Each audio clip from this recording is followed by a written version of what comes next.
হ্যাঁ রে টোনা, জাল নিয়ে সকাল সকাল কোথায় যাচ্ছে শুনি? মাছ ধরতে নাকি? মাছ ধরে আর কি করবে শুনি? ওর তো বোকামোর জন্য বউ সে কবেই ছেড়ে চলে গেছে। এখন একা জীবনে আর আয় রোজগার করে কি লাভ? একদম ঠিক কথাই বলেছিস। এই টোনা যা বোকা। তোমাদের আমাকে নিয়ে হাসাহাসি করা শেষ হলে আমি এখন চলি। তোমরা দেখো, টুনির রাগ একদিন ঠিক হয়ে যাবে, আরো চলেও আসবে।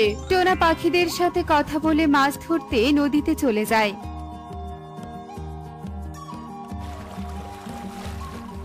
এ কি টোনা দাদা, তুমি এভাবে ছেড়ে জাল দিয়ে মাছ ধরছো কেন শুনি? জাল তো ছেড়েনি, আমি জাল ছেড়ে দিয়েছি, নয়তো মাছ আসবে কোন দিক দিয়ে? তুমি আসলে একটা বোকা টোনা দাদা। এই ছেঁড়া জাল দিয়ে তো সব মাছ বের হয়ে চলে যাবে। সত্যি তোমার মতো বোকা আমি আর দুটো দেখিনি। আরে আরে, কাকুলি এটা কি বলে গেল? সত্যি তো মাছ উঠছে না, তাহলে কি আমি সত্যি বোকা? হ্যাঁ, আমি হয়তো বোকা। জালটা বরং সেলাই করে নিতে হবে। টোনা বোকামোর কারণে ঠিকভাবে মাছও ধরতে পারতো না, আর যা মাছ ধরতো তাও পাখিরা তাকে বোকা বানিয়ে কিনে নিত। এই মাছ নিবে মাছ, তাজা তাজা মাছ। দিদিরা দাদারা নিয়ে যাও, অনেক ভালো মাছ পাবে। এই টোনা, এদিকে মাছ নিয়ে আয় দেখি, আজ কি মাছ নিয়ে এসেছিস? নদীর একদম টাটকা মাছ দিদি, একদম খেতে মজা হবে। তা বেশ তো, আমাকে এই সবগুলো মাছ 50 টাকায় দিয়ে দেখি, আমি নিয়ে গিয়ে রান্না করি। কিন্তু এখানে তো অনেক টাকার মাছ আছে দিদি, তুমি কি না আমাকে মাত্র 50 টাকা দিবে? বাড়ি বাজার যত মাছ এখন, তোর মাছ কে নিবে শুনি? তাছাড়া মাছগুলো বিক্রি করতে তোকে এত কষ্ট করে হাঁটতে হতো না, আমি তো তোর কষ্ট কমিয়ে দিলাম। এটা তো একদম ঠিক কথাই বলেছো দিদি। আচ্ছা ঠিক আছে, নাও।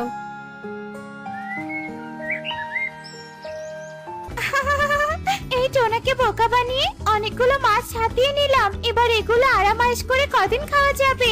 সখী টোনাকে বোকা বানাতে পেয়ে ভীষণ খুশি হয়। এভাবেই দিন কাটতে থাকে। দিন দিন টোনাকে সবাই আরো বোকা বানাতে থাকে। টোনা দাদা, তুমি রান্না করছো? আসলে তোমায় একটা কথা বলতে চেয়েছিলাম, কি করে যে বলি। আরে কাকুলি দিদি, বলো কি বলবে তুমি? কোনো কিছু কি প্রয়োজন? আসলে বলছিলাম কি দাদা, আমার মেয়েটা মাছের জন্য অনেক বায়না করছে। একটু যে মাছ কিনবো তারও কোনো উপায় নেই, ঘরে কোনো খাবার নেই। তুমি যদি... থাক থাক, বুঝতে পেরেছি দিদি। এই যে এই মাছ কটা নিয়ে যাও, কুহুকে রান্না করে দিও, আমি রান্নার জন্য নিয়েছিলাম। ঠিক আছে দাদা, বড্ড উপকার করলে তুমি আমার। কাকুলি মাছ পেয়ে আর এক মুহূর্ত দেরি না করে সেখান থেকে চলে আসে।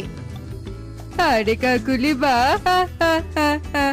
চলো চলো তাড়াতাড়ি এই মাছগুলো এখন ভেজে খেয়ে নেই। টোনা তো একদম কেটে ধুয়ে রেখেছে, বোকা টোনা।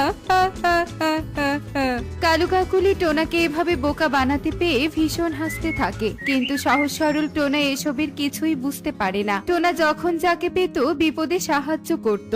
আমার এই ঘরটা তো একদম ভেঙে গেছে, একটা নতুন ঘর আমাকে বানাতেই হবে, নয়তো টুনি যে আর বাড়িতে ফিরবে না। কিন্তু আমাকে যে সবাই বোকা বলে, আমি কি সত্যি বোকা? না না, আমাকে অনেক পরিশ্রম করতে হবে। টোনা এসব ভাবতে ভাবতে নদীতে চলে যায় জাল নিয়ে, আর যা মাছ পায় তা সস্তাতেই বিক্রি করে। এভাবেই টোনা কিছু টাকা জমায় একটা ঘর বানানোর জন্য। হে কি কালু, তুমি এগুলো কি নিয়ে এসেছো? এগুলো তো নরম মাছ, এগুলো কি খাওয়া যাবে? টোনা দাদার মতো বোকা হলে নাকি? আমি তো সস্তায় এগুলো মাছ পেয়েছিলাম কাকুলি, তাই কিনে নিয়ে এসেছি। কিন্তু এগুলো যে খাওয়া যাবে না তা তো জানতাম না। এখন কি হবে? কি আবার হবে? চলো টোনার বাড়িতে, ঠিক একটা বুদ্ধি হবে।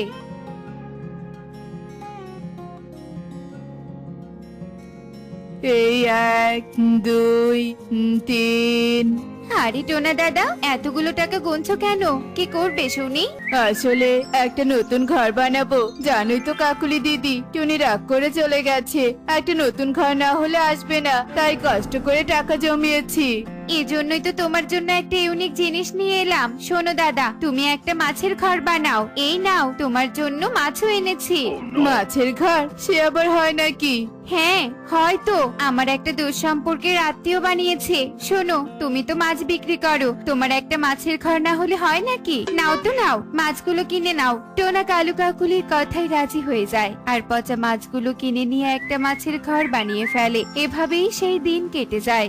আরে আরে, এভাবে পচা বাজে গন্ধ আসছে কোত্থেকে? কি বিদঘুটে গন্ধ রে বাবা! আমিও তো পেটকুটে গন্ধ পাচ্ছি দিদি, মনে হয় টোনা দাদার বাড়ির দিক থেকে আসছে। চলো তো গিয়ে দেখি। এরপর সবাই মিলে টোনার বাড়িতে যায় আর গিয়ে টোনার মাছের বাড়ি দেখতে পায়। তাই তো বলি, এসব কাজই বোকা টোনার দ্বারাই সম্ভব। মাছের কিনা বাড়ি! আয় টোনা আয়, তোকে কে বলেছে রে হ্যাঁ মাছের বাড়ি দিতে? এক্ষুনি এই বাড়ি ভেঙে ফেলে দিবি আর সব মাছ মাটিতে পুঁতে রাখবি, এই বলে দিলাম। এরপর সব পাখিরা মিলে টোনাকে অনেক শাসিয়ে চলে যায় আর টোনা মন খারাপ করে বসে থাকে। এমন সময় সেখানে একটা পরী প্রকট হয়। না না, আমাকে একটা ব্যবস্থা করতেই হবে। এই পাখির সরলতা নিয়ে সবাই সুযোগ নিচ্ছে, তা কিছুতেই হতে দেয়া যায় না।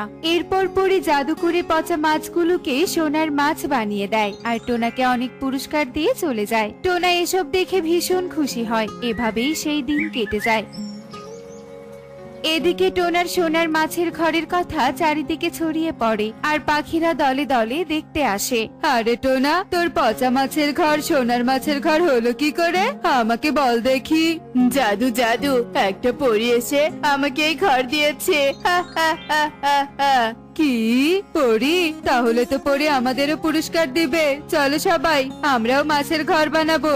পাখিরা ভীষণ লোভে পড়ে যায় আর সবাই মিলে টোনার মতো মাছের ঘর বানানোর জন্য বাজার থেকে মাছ কিনতে থাকে। কেউ কেউ তাদের নতুন সুন্দর ঘর ভেঙে মাছের ঘর বানায়। এভাবেই দুদিন কেটে যায়, কিন্তু কোনো পরি আসে না। এদিকে মাছ পচে চারিদিকে দুর্গন্ধ ছড়াতে থাকে। এতে পাখিরা রেগে সবাই মিলে টোনার কাছে আসে আর চিৎকার করে টোনাকে ডাকতে থাকে। টোনা, এই টোনা, এই মিথ্যেবাদী, বাইরে বেরিয়ে আয় বলছি। আমাদের মিথ্যে বলার শাস্তি আজকে তোকে পেতেই হবে। তোর জন্য আমাদের কতটা ক্ষতি হয়ে গেল। এ কি বলছো কি তোমরা আমাকে? আমি কি মিথ্যে কথা বলেছি? তুই মিথ্যে বলিসনি। কই, পরি তো আমাদের ঘর সোনার বানিয়ে দিল না, উল্টো সব মাছ পচে গেছে। আমরা তো পথের ভিখারি হয়ে গেলাম। তারা যখন এভাবেই চিৎকার করছিল, এমন সময় সেই পরী আবারও চলে আসে। থামো লোভী পাখিরা, তোমরা যা পেয়েছো তাই তোমাদের প্রাপ্য। তোমরা সারাক্ষণ টোনাকে বোকা বানিয়েছো, ওর সরলতার সুযোগ নিয়েছো, তাই আমি ওকে পুরস্কার দিয়েছি। আসল বোকা তো তোমরা। মানে কি বলতে চাইছো তুমি পরী? আমি তো ঠিক কথাই বলেছি পাখিরা। তোমরা টোনার ঘর দেখে লোভে পড়ে নিজেদের পুরো সম্বল দিয়ে মাছের ঘর বানালে, কিন্তু দেখো এখন সব মাছ পচে গেল। আমি অনেকদিন থেকেই দেখছি তোমরা কি করে ওকে বোকা বানাও। আসলে তোমাদের চালাকির জন্যই টোনা প্রতিনিয়ত বোকা হয়। টোনা দাদা, তুমি আমাদের ক্ষমা করে দাও। তোমাকে সব থেকে বোকা বানিয়েছি আমি। আসলে আমাদের এমনটা করা উচিত হয়নি। আজ দেখো তুমি তোমার সরলতার পুরস্কার পেলে। এবার আমরা সবাই মিলে টুনি দিদিকে ফিরিয়ে নিয়ে আসবো। এভাবেই সবাই টোনার কাছে ক্ষমা চায় আর পরি চলে যায়। এরপর টোনা তার পুরস্কার থেকে পাখিদের কিছুটা দান করে আর সবাই টুনিকে ফিরিয়ে নিয়ে আসে। সবাই সুখে দিন কাটাতে থাকে।